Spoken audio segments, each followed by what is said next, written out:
इसको इस कोड को हम एग्जांपल के तौर पे अपने प्लगइन के अंदर इंप्लीमेंट करके देखते हैं। तो हम इस कोड को कॉपी कर लेते हैं, कंट्रोल सी।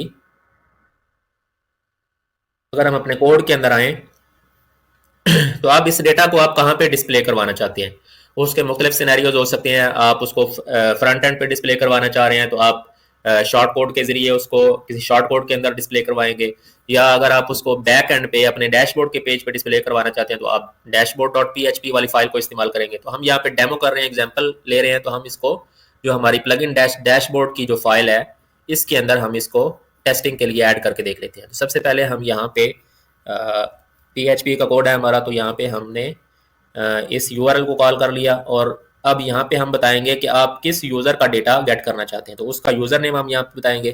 तो यूज़र नेम है हमारे केस में जुनैद TE14, ये मेरा अकाउंट है और इसका ये यूज़र नेम है। तो ये हमने इसको URL प्रोवाइड कर दी। अब इसके अंदर हमें $response के वेरिएबल के अंदर वो सारा डेटा रिसीव हो जाएगा जो ये API हमें प्रोवाइड कर रही है। तो अब जो भी डेटा हमें इस वेरिएबल के अंदर रिसीव होगा इसको हम सिंपली यहाँ पे var डंप करवा लेते हैं, var_dump $response, कंट्रोल S। और अब हम सिंपली अपने डैशबोर्ड के अंदर जाएंगे और जो हमारा प्लगइन का डैशबोर्ड पेज है इसको हम विजिट करेंगे। तो प्लगइन के डैशबोर्ड पेज पे अगर हम क्लिक करें तो आप देखें इसने एक रिक्वेस्ट सेंड की है github.com को। सर्वर था हमारा github.com। तो डेट यानी किस डेट पे आपने इसको डेटा को रिक्वेस्ट किया है, ठीक है, वो ये बता रहा है। फिर इसी तरह मुख्तलिफ किस्म की इंफॉर्मेशन ये आपको प्रोवाइड कर रहा है। और फिर उसके बाद ये उसने बॉडी के अंदर कुछ इंफॉर्मेशन आपको प्रोवाइड कर दी है, जैसे कि लॉगिन आईडी उसकी क्या है, यूज़र नेम क्या है, उस यूज़र की आईडी क्या है, एंड सो ऑन, उसका एवेटार क्या है, उसकी जो URL है वो क्या है। तो मुख्तलिफ किस्म की इंफॉर्मेशन जो है वो GitHub आपको प्रोवाइड कर रहा है इस यूज़र की, ठीक है। तो इस तरह अगर आपने अगर आपने GitHub पे कोई अकाउंट बनाया हुआ है अपना, तो आप अकाउंट बना के तो अपनी इंफॉर्मेशन भी इसी तरह गेट कर सकते हैं। या आप किसी भी यूज़र की अगर इंफॉर्मेशन गेट करना चाहें तो इस API के ज़रिए आप जस्ट उसका जो यूज़र का जो यूज़र नेम है वो इस एंड पे आप ऐड करेंगे और आपको वो इंफॉर्मेशन जो है वो रिसीव हो जाएगी। तो ये एक एग्जांपल थी जिसके ज़रिए आप किसी भी एक्सटर्नल API से कोई डेटा गेट कर सकते हैं। और जब आपने डेटा गेट करना होता है तो उस केस में आप WP_remote_get का फंक्शन इस्तेमाल करते हैं। अब इसी तरह अगर आप इसका जो सेकंड पैरामीटर है आर्ग्यूमेंट्स का, वो भी अगर आप इस्तेमाल करना चाहें तो उसमें सिंपली आप क्या करेंगे कि आप जो सेकंड आर्ग्यूमेंट है आपका वो एक अरे होता है, ठीक है। और इस अरे के अंदर आप मुख्तलिफ पैरामीटर्स इसको पास कर सकते हैं, जैसे कि मेथड,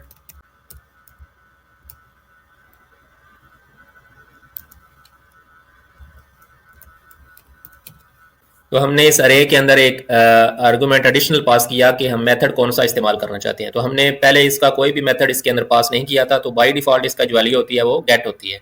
तो हमने यहाँ पे स्पेसिफिकली बता दिया कि हम गेट मेथड को इस्तेमाल करना चाहते हैं। अगर हम इसको सेव करें कंट्रोल S, और अब अगर हम दोबारा इसको रिफ्रेश करें तो आप देखें हमें अगेन वही रिस्पॉन्स जो है वो रिसीव हो रहा है। तो अगर आप इसके हेडर्स को देखें तो यहाँ पे उसने स्टेटस कोड भी मेंशन किया हुआ है कि 200 इसने स्टेटस कोड दिया है, मीन्स के जो आपने रिक्वेस्ट सेंड की है वो सक्सेसफुली एंटरटेन हो चुकी है और आपको डेटा जो है वो जो आपने रिक्वेस्ट किया है वो सक्सेसफुली रिसीव हो चुका है। अब जब आपने गेट की रिक्वेस्ट सेंड की तो आप देखें आपको बहुत सारी इन्फॉर्मेशन आपको रिसीव हो चुकी है। आपको कुछ मेटा इन्फॉर्मेशन भी रिसीव हुई है, ठीक है। और जैसे कि ये हेडर्स हैं, हेडर्स के अंदर आपको जो उसकी मेटा इन्फॉर्मेशन है वो रिसीव हो जाती है, ठीक है। इसके अलावा आपको यहाँ पे एक बॉडी के अंदर आपको वो एक्चुअल डेटा रिसीव होता है जो आप रिक्वेस्ट करते हैं।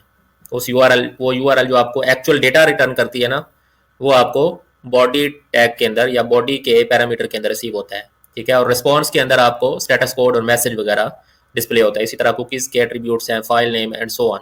तो आप देखें इस गेट रिक्वेस्ट के अंदर आपको सारी इंफॉर्मेशन उसने डिस्प्ले करवा दी है। लेकिन अगर आप बॉडी जो आपका एक्चुअल डेटा है अगर जस्ट आप उसको गेट करना चाहते हैं तो उस केस में हम एक फंक्शन हमें वर्डप्रेस प्रोवाइड करता है WP_remote_retrieve_body, ठीक है। तो इस फंक्शन को जो भी आपको रिस्पॉन्स रिसीव हुआ है आप इस रिस्पॉन्स को इस अगर फंक्शन के जरिए पास करवाएं तो वो जस्ट आपको उस फंक्शन का जो मेन डेटा है वो आपको रिटर्न कर देता है। तो इसको हम इस्तेमाल कर लेते हैं। अगर हम इस लाइन को कॉपी कर लें, कंट्रोल सी, और यहाँ पे हम इसको डॉलर रिस्पॉन्स इसको हमने पास कर दिया। तो अब जो सारा डेटा हमें रिसीव होगा वो हमने इस फंक्शन को पास किया। इस फंक्शन के ये फंक्शन क्या करेगा, इस रिस्पॉन्स से हमें जस्ट जो हमारी बॉडी है, जो हमारा एक्चुअल डेटा है, जो हमें रिक्वायर्ड है, वो हमें इस वेरिएबल के अंदर दे देगा। और फिर अब हम इसको यहाँ पे वार डंप करवा लेते हैं कि इसके अंदर हमें कौन सी इन्फॉर्मेशन मिलती है। तो अब अगर इसको हम सेव करें और डैशबोर्ड पेज को अगर हम रिफ्रेश करें, तो अब आप देखें हमें जस्ट जो हमारी रिक्वायर्ड इन्फॉर्मेशन थी वो इसने रिटर्न कर दी है। और इसके अंदर आपका जो यूज़र का जो यूज़र नेम है, आईडी है, नोड आईडी है, उसके एवेटार की जो प्रोफाइल पिक्चर की जो यूआरएल है वो इसने दे दी है, ग्रेविटार आईडी और यूआरएल उसकी यानी कि यूज़र की जो यूआरएल है वो इसने प्रोवाइड कर दी है। इस यूज़र के अगर आप फॉलोअर्स देखना चाहते हैं तो उसके लिए फॉलोअर्स की यूआरएल उसने दे दी है, एंड सो ऑन। तो यहाँ पे इसने जो एक्चुअल इन्फॉर्मेशन ये वाली यूआरएल आपको प्रोवाइड करती है, उसकी बॉडी इसने इस फंक्शन के जरिए आप रिट्रीव कर सकते हैं।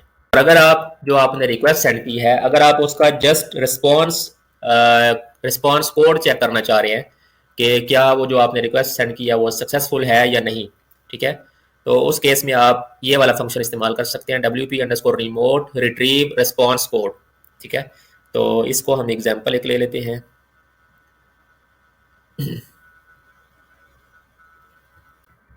कंट्रोल सी, और यहाँ पे अगर हम अब हमने यहाँ पे इस फंक्शन को इस्तेमाल किया, जो रिस्पॉन्स का ऑब्जेक्ट था हमारा वेरिएबल, वो हमने इसको पास कर दिया है और HTTP कोड के अंदर हमें इसका रिस्पॉन्स मिल जाएगा। तो इसको अगर हम यहाँ पे आउटपुट करवाएं, कंट्रोल एस, तो अब आप देखें हमें 200 यहाँ पे रिसीव हो चुका है। तो स्टेटस कोड को आप गेट कर सकते हैं और इस स्टेटस कोड की बेस पे आप मुख्तलिफ इफ एल्स लगा सकते हैं कि अब अगर आपका HTTP कोड जो है वो 200 आता है तो इट मीन्स कि जो आपकी रिक्वेस्ट थी वो सक्सेसफुली कंप्लीट हुई है, और फिर उस केस में आप डेटा जो है वो यूज़र को डिस्प्ले करवा सकते हैं।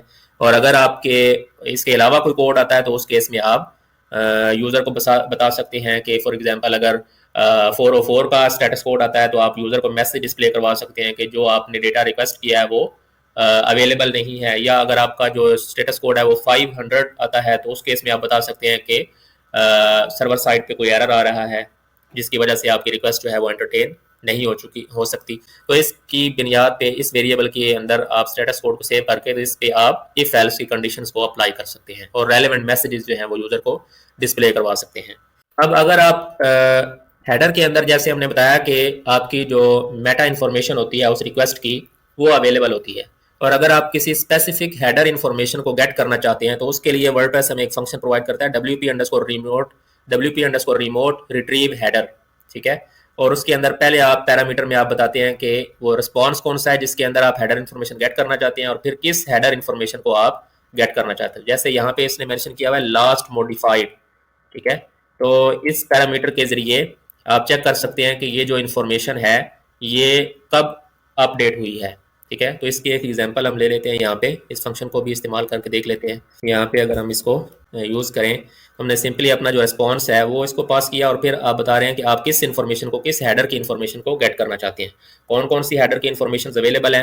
तो जो हमने रिस्पॉन्स आपको डिस्प्ले करवाया था उसके अंदर आप हेडर के पैरामीटर के अंदर चेक कर सकते हैं कि कौन कौन सी इन्फॉर्मेशन अवेलेबल है, और फिर उसमें से अगर आप किसी स्पेसिफिक इन्फॉर्मेशन को गेट करना चाहते हैं तो उसका जो की है वो आप यहाँ पे इस्तेमाल कर लेंगे। तो अब इसको अगर हम आउटपुट करवाएं, कंट्रोल सी,